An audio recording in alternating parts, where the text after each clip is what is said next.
Hello viewers, welcome to my channel. Kavya Nikhil గోరింటాకు సీరియల్తోనైతే తెలుగు తెరకి పరిచయం అయ్యారు.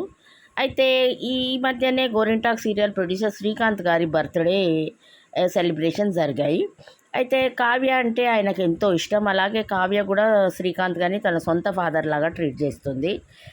ఆయన కూడా కావ్యకి బర్త్డే రోజు అయితే వీళ్ళిద్దరూ ఏ గోరింటాక్ సీరియల్తో వాళ్ళు బుల్లితెరకు పరిచయం అయ్యారో ఆ సీరియల్ది ప్రొడ్యూసర్ బర్త్డే పార్టీలో వీళ్ళిద్దరు అయితే కలిసి ఆయనకి కేక్ కట్ చేసి తినిపించారు. వాళ్ళిద్దరు డాన్స్ చేసి బాగా ఎంజాయ్ చేశారు.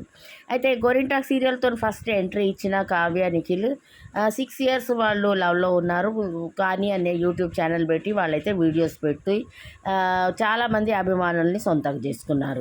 అయితే వీళ్ళిద్దరూ విడిపోయినదంటే ఒకే సెలబ్రేషన్లో ఇట్లా ఎదురుపడుడైతే వాళ్ళకి చాలా సంతోషంగా ఉన్నది. అయితే ఆ ఫొటోస్ అయితే ఇప్పుడు సోషల్ మీడియాలో బాగా వైరల్ అవుతున్నాయి. అయితే ఇదివరకే ఇన్స్టాగ్రామ్ పోస్ట్లో నేను లాస్ట్ వీడియోస్లోనే చెప్పాను కదా, ఇన్స్టాగ్రామ్లో వాళ్ళిద్దరు పోస్ట్ పెడుతున్నారు. ఒకళ్ళు పోస్ట్ పెట్టినాక ఇంకోళ్ళు పోస్ట్ పెడుతున్నారు.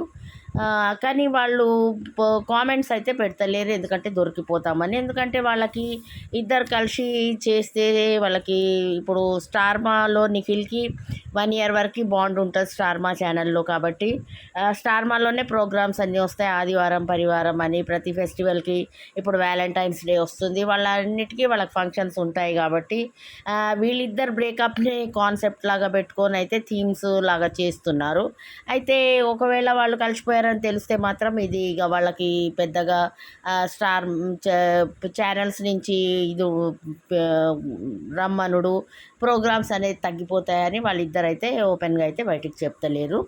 అయితే ప్రస్తుతం వీళ్ళిద్దరు బర్త్డే ఫొటోస్ కావ్య నిఖిల్ శ్రీకాంత్ గారు వాళ్ళ వైఫ్తో దిగిన ఫొటోస్ అయితే చాలా అదైతే కరెక్ట్ సాక్ష్యం. మనము ఇద్దరు ఒకటే ఫ్రేమ్లో ఉన్నారు. అయితే వాళ్ళిద్దరు మాట్లాడుకున్నారని తెలుస్తుంది. అయితే అమర్ తేజు కూడా వాళ్ళిద్దరిని కలిపాడు. స్మార్ట్ జోడీలో వచ్చినప్పుడు నిఖిల్ అయితే నేను వీళ్ళకి రుణపడి ఉంటానని చెప్పాడు.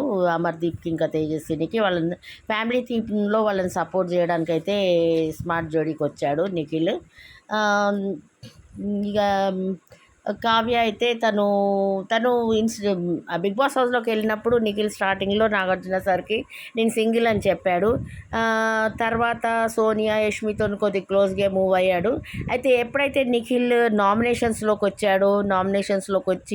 వచ్చేవారికి డౌట్ వచ్చింది. తర్వాత మళ్ళీ సోనియా సీత వచ్చి ఎప్పుడైతే నిఖిల్కి నామినేట్ చేసి నిఖిల్కి అగెయిన్స్ట్గా మాట్లాడారో అప్పుడు వెంటనే నిఖిల్ తన లవ్ స్టోరీని చెప్పాడు. కావ్య అంటే నాకు ఇష్టం, మా తల్లితో సమానం అని చెప్పే వరకు అయితే నిఖిల్కి మళ్ళీ సింపతి పెట్టి బయటకు వచ్చి నాకు కావ్యాన్ని కలుస్తా ఆమెను పెళ్లి చేసుకుంటా అని అయితే చెప్పాడు. దాంతో అయితే నిఖిల్కి అయితే పెరిగింది అని అనిపిస్తుంది. తర్వాత అయితే వచ్చినాక బయట కావ్య ఇన్స్టాగ్రామ్ పోస్ట్ చూసి నిఖిల్ అయితే కలవలేకపోయాడు. కానీ వాళ్ళ కామన్ ఫ్రెండ్స్ అయితే కలపడానికి వాళ్ళు ప్రయత్నం చేస్తూనే ఉన్నారు, అమర్ తేజు ఇంకా వాళ్ళు. అయితే బిగ్ బాస్ తర్వాత నిఖిల్కి చాలా అవకాశాలు వచ్చాయి. తను ఆహాలో ఒక డాన్స్ ప్రోగ్రామ్కి సెలెక్ట్ అయ్యారు. మళ్ళీ అన్నపూర్ణ బ్యానర్లో ఒక మూవీలో యాక్ట్ చేసే అవకాశం వచ్చింది. నిఖిల్ కన్నడ అబ్బాయి కాబట్టి కన్నడలో KGF యష్ చేసింది కదా, అలా తాను విలన్గా వెండితెరలో చూసుకోవాలనే ఆశ నిఖిల్కి ఉన్నది.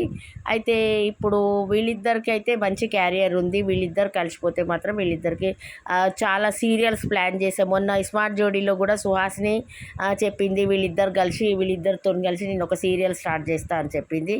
అయితే వీళ్ళిద్దరు ఓపెన్గా వస్తే అయితే బాగుంటుంది.